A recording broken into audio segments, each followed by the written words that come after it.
네, 전해드린 대로 마크 저커버그 메타 최고 경영자 국내 기업들을 만나서 미래 분야 협력 방안을 논의를 했습니다. 네, 관련 내용 석병호 이화여대 경제학과 교수와 함께 자세히 짚어보도록 하겠습니다. 안녕하십니까? 안녕하세요. 교수님, 저커버그가 LG전자 경영진을 만났어요. 뭐를 주로 의논을 했습니까? 예, 가장 중요한 것은 양사의 차세대 XR이라고 해서 확장 현실이라고 하는데요. 확장 현실 기기 개발 문제를 논의한 것입니다. 그래서 확장 현실이라는 개념이 생소하실 텐데요. 기존에 그 가상현실이라는 개념이 있었습니다. 네. 컴퓨터로 만들어 놓은 가상의 세계에서 사람이 실제와 같은 체험을 하는 것인데요. 그거에 더해서 이제 증강현실이라는 것은 가상의 물체를 현실 세계에 겹쳐서 보여주는 기술이 있고요.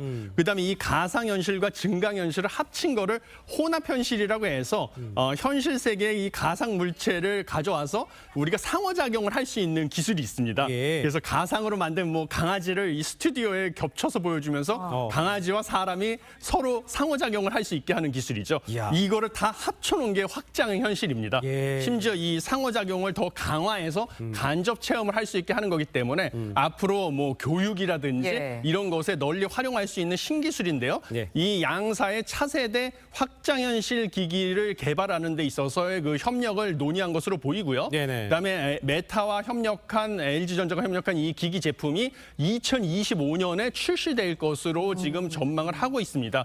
그래서 이 XR 기기뿐만 아니라 플랫폼과 콘텐츠 역량까지 전방위적으로 논의를 한 것으로 보입니다. 알겠습니다. 네, 구체적으로 어떤 제품이 나올지 굉장히 관심이 쏠리고 있는데 그렇다면 LG전자와 메타와의 협업을 위해서 구체적으로 어떤 준비를 하고 있는 건가요? 예, 먼저 세 가지 준비를 하고 있는데요.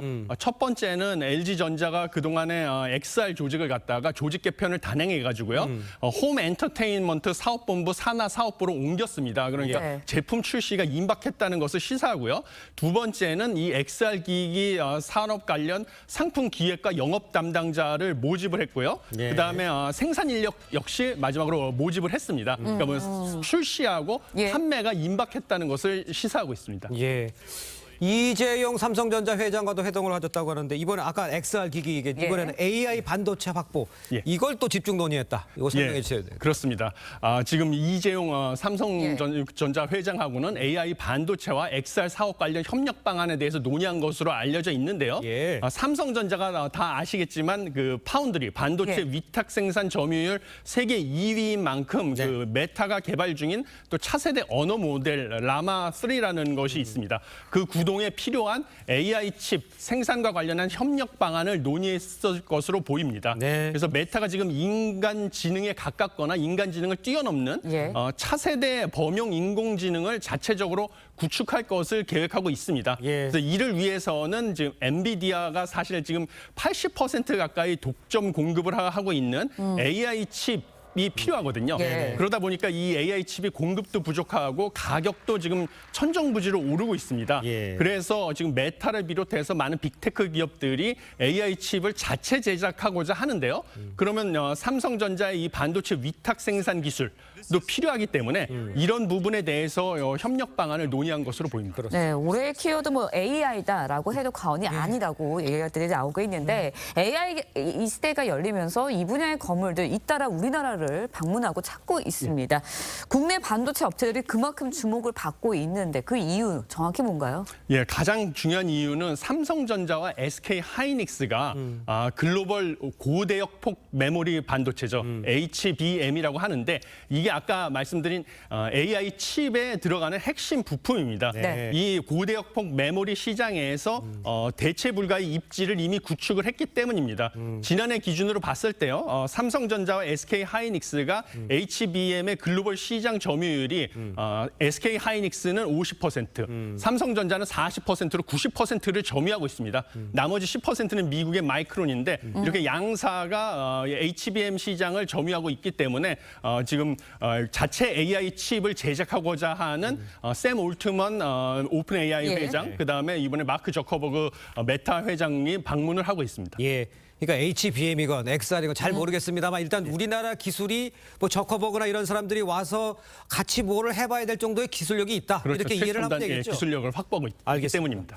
윤 대통령 예방도 예정돼 있어요. 여기서는 어떤 얘기를 할 수 있게 되는 겁니까? 예, 역시 윤 대통령 예방해가지고 뭐 논의할 사항도 네. 이 차세대 AI 시대가 열리기 때문에 네. AI 칩 생산 관련해가지고 협력 방안, 그다음에 이번에 지금 얘기하고 있는 예. XR 네. 관련해가지고 확장 현실 관련해가지고 국내의 뭐 스타트업 기업들과의 협력 방안에 대해서도 논의를 하고요. 네. 윤 대통령도 이번 기회를 계기로 우리나라 네. 기업들에 대한 이런 세일즈, 그다음에 정부의 지원 의지를 적극적으로 설명할 것을 계획하고 있는 것으로 알려져 있습니다. 알겠습니다. 예, 다음 소식도 짧게 짚어보도록 하겠습니다. 예. 저희가 앞서서도 전해드렸는데 가상화폐 대장주죠. 비트코인. 한때 64,000달러, 한화로 우리나라 돈으로 8,500만 원을 돌파했습니다. 왜 이렇게 급등한 걸까요? 예, 두 가지 이유가 있는데요. 첫 번째는 최근에 미국 증권거래위원회에서 비트코인 현물 ETF의 상장을 승인을 했습니다. 그래서 비트코인 투자에 대한 접근성이 올라가다 보니까요. 비트코인의 신규 투자 자금이 대거 유입이 돼서 수요가 증가를 했습니다. 예. 두 번째는 4년마다 돌아오는 비트코인의 채굴 보상이 절반으로 줄어드는 예. 반감기가 4월 달에 도래할 것으로 예상이 돼서 비트코인의 공급이 줄어들 것이 전망이 되기 때문에 네네. 이 공급 감소에 대한 기대, 그다음에 수요는 증가했으니까 이 경제학에서는 가격이 이럴 경우에는 급등을 하는 것이죠. 이런 것으로 인해서 가격이 급등하고 있습니다. 그러니까요.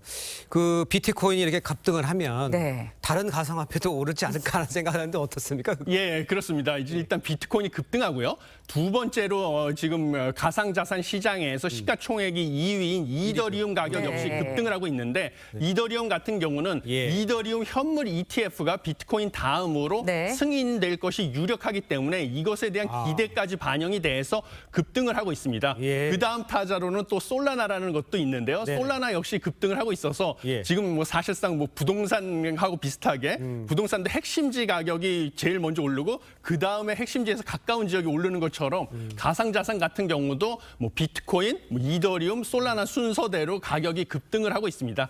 그런데 문제는 가상자산은 가격의 변동성도 크고요. 그 다음에 뭐 시가총액이 적은 가상자산, 소위 말하는 잡코인 같은 경우는 네네. 시세 조작의 위험성도 크기 때문에 투자하실 경우에는 상당히 유의하셔야 되고요. 경제학 선행 연구에 따르면요. 예. 이런 위험성도 있고 가상자산의 가격이 다른 자산하고는 다른 방향으로 움직이기 때문에 일반적으로 자산 포트폴리오에서 5% 이내로 보유할 것을 권장하고 있습니다. 그러니까 뭐 전 재산을 다 가상자산에다가 예. 투자를 한다든지 이런 위험한 투자는 권유하지 않는 상황입니다. 알겠습니다. 이렇게 천정부지로 올랐다는 소식으로 인해서 투자에 너무 혹하지는 않아야 된다. 예, 이렇게 예, 지적하시는 것 같습니다. 자, 오늘 말씀 여기까지 듣겠습니다. 고맙습니다. 고맙습니다. 감사합니다.